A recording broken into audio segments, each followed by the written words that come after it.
अब यशोदा उस गैंग की एक लड़की को मारकर यहाँ का सच जानने के लिए एक खुफिया कमरे में जाती है। अंदर जाते ही यशोदा सामने का नजारा देखकर उसके रोंगटे खड़े हो जाते हैं, क्योंकि कमरे में चारों तरफ फ्रीजर चैम्बर में रखी उन प्रेग्नेंट औरतों की लाशें थीं जो यहाँ सिर्फ पैसों के बदले बच्चे पैदा करने आई थीं। तभी अचानक उसकी नजर काजल की लाश पर पड़ती है, जिसको मधु ने कहा था कि उसका इलाज करके हमने उसे घर भेजवा दिया है। यशोदा यहाँ की असलियत जानकर फूट फूट कर रोने लगती है। इधर स्टोर रूम में गार्ड को वही मरी हुई लड़की की लाश मिलती है जिसे यशोदा ने मारा था। तब गार्ड कैमरे में चेक करता है तो उसे उसमें यशोदा दिखाई देती है, इसीलिए गार्ड यशोदा को पकड़ने के लिए दौड़ता है। तब यशोदा गार्ड से जान बचाकर एक अंधेरे कमरे में छिप जाती है, जहाँ कमरे में घना धुआं फैला होता है। तभी उसे एक खास चश्मा दिखाई देता है। यशोदा जैसे ही वह चश्मा पहनती है तो कमरे का पूरा नजारा साफ दिखाई देने लगता है। तभी गलती से उसका पैर एक सीक्रेट स्विच से टकरा जाता है। लाइट्स ऑन होते ही उसे इस कमरे का असली सच का पता चलता है। असल में ये एक आइस चैम्बर रूम होता है, जहाँ उन सभी प्रेग्नेंट औरतों का ऑपरेशन करके उनके बच्चों को इन डब्बों में पैक कर दिया जाता था। डब्बों में पैक इतने सारे बच्चों की लाशें देखकर यशोदा की चीख निकल जाती है। तभी पीछे से गार्ड आकर उसे पकड़ लेता है और उसको घसीटकर एक कमरे में ले जाता है, जहां वह यशोदा के साथ गलत काम करने की कोशिश करता है। लेकिन यशोदा एक जोरदार लात उसके प्राइवेट पार्ट पर मारकर उसकी हालत खराब कर देती है और उस कमरे से बाहर भागने की कोशिश करती है, लेकिन दरवाजा लॉक होता है। तब गार्ड उसका गला दबाकर उसे मारने की कोशिश करता है, पर तभी यशोदा बच्चे का डब्बा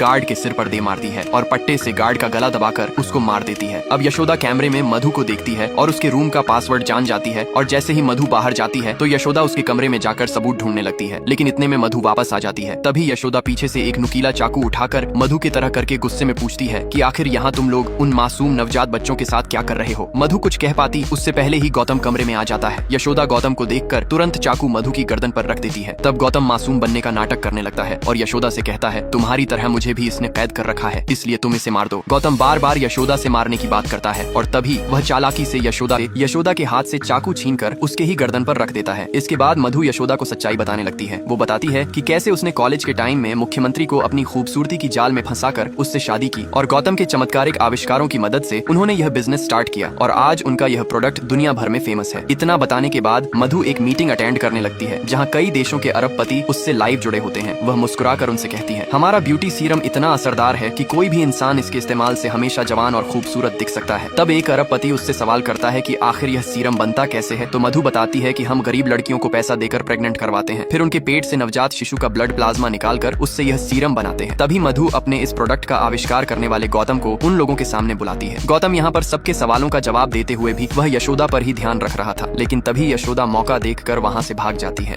अब यशोदा सिक्योरिटी गार्ड से बचते हुए वह एक खुफिया सुरंग से निकलकर जंगल में पहुंच जाती है। जंगल में वह रास्ता ढूंढ ही रही होती है कि तभी एक खतरनाक कुत्ता उस पर झपट पड़ता है, लेकिन कुत्ते के गले की चैन पेड़ में फंस जाती है और मौका देखकर यशोदा वहाँ से भाग जाती है। पीछे से कुत्ता भी बेल्ट तोड़कर उसका पीछा करने लगता है। यशोदा दौड़ती हुई एक गहरी खाई तक पहुंच जाती है। तभी सीटी की आवाज आती है और उसके सामने वहाँ गौतम खड़ा है। वो कहता है, या तो यहाँ से कूद जाओ या फिर सब कुछ भूलकर मेरे साथ चलो। यशोदा कुछ कहने ही वाली होती है कि गौतम उसे पकड़ लेता है और सीधा वह यशोदा मधु के पास ले जाता है, जहाँ गौतम यशोदा को बताता है कि जब उसने बेहोश होने का नाटक किया था तब से ही वो उस पर नजरें रख रहा था। अब मधु और गौतम मिलकर यशोदा से पूछते हैं, आखिर तुम कौन हो और यहाँ किस मकसद से आई हो। लेकिन यशोदा उन्हें कुछ नहीं बताती है। तब गौतम यशोदा को एक सीसीटीवी वीडियो दिखाता है, जिसमें यशोदा देखती है कि कमिश्नर भी इन लोगों के साथ मिला हुआ है, जो अंदर कवर ऑफिसर के कनपटी पर बंदूक ताने खड़ा था।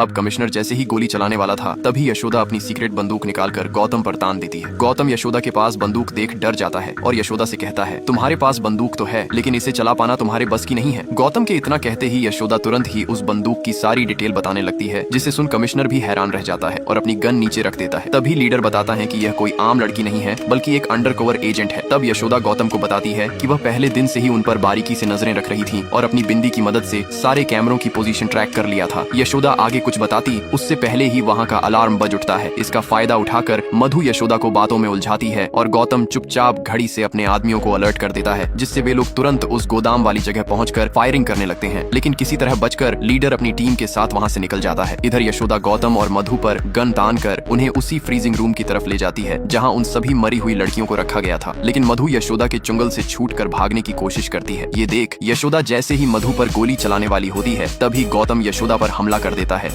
और कमिश्नर को चारों तरफ से घेर कर उसी जगह पर उसे मारकर खत्म कर देते हैं। इधर यशोदा उन सभी लड़कियों को लेकर बाहर निकल आती है और बाहर आते ही जब यशोदा मधु पर बंदूक तानती है तो मधु कहती है, जिस पहले बच्चे के शरीर से दवाई बनाई गई थी वह मेरा ही बच्चा था। यह सुनकर सारी लड़कियां गुस्से से भर जाती हैं और मधु को ऊपर से नीचे खाई में धकेल देती हैं, जिससे उसकी मौत हो जाती है। तभी यशोदा को एक लड़की की चीखने की आवाज सुनाई देती है और वह कोई नहीं बल्कि उसकी ही बहन बृंदा होती है। अब मधु यशोदा को बताती है कि उसने पैसों के लालच में आकर 60 साल के बूढ़े सीएम से शादी कर लेती है। तो अचानक प्रेगनेंसी के बाद ही उसके शरीर में अजीब बदलाव शुरू हो जाते हैं। उसकी स्किन ढीली पड़ने लगती है, वह अपनी उम्र से कई गुना बड़ी दिखने लगती है, जिसका इलाज डॉक्टरों के पास भी नहीं होता और धीरे धीरे उसकी खूबसूरती भी गायब हो जाती है। उसका पति सीएम जो बस उसके लुक्स पर फिदा था, अब वह भी उससे दूरी बनाने लगता है। जब यह बात मधु को पता चलती है तो वह खुद को खत्म करने की कोशिश करती है, लेकिन किस्मत से वह बच जाती है। जब सीएम को मधु की हालत का पता चलता है तो वह अपने आदमियों से उससे पीछा छुड़ाने का बोल देता है, जिसे सुनकर मधु को बहुत पछतावा होता है। लेकिन इसी बीच वहाँ पर गौतम आ जाता है जो बचपन से ही मधु को चाहता था। गौतम मधु को सीधा अपनी लैब में ले जाता है जहाँ वह सालों की मेहनत के बाद एक ऐसा एंटीडोट सीरम तैयार करता है जो पल भर में मुरझाए फूल को भी ताजा कर देता है। मधु यह सब देखकर हैरान रह जाती है, लेकिन गौतम मधु का ट्रीटमेंट शुरू करने से पहले उससे एक वादा लेता है कि जब उसकी खूबसूरती वापस आ जाएगी तो वह हमेशा उसके साथ ही रहेगी। जिसके बाद गौतम उसका इलाज शुरू कर देता है और कुछ ही दिनों के ट्रीटमेंट के बाद मधु पहले से भी ज्यादा खूबसूरत दिखने लगती है।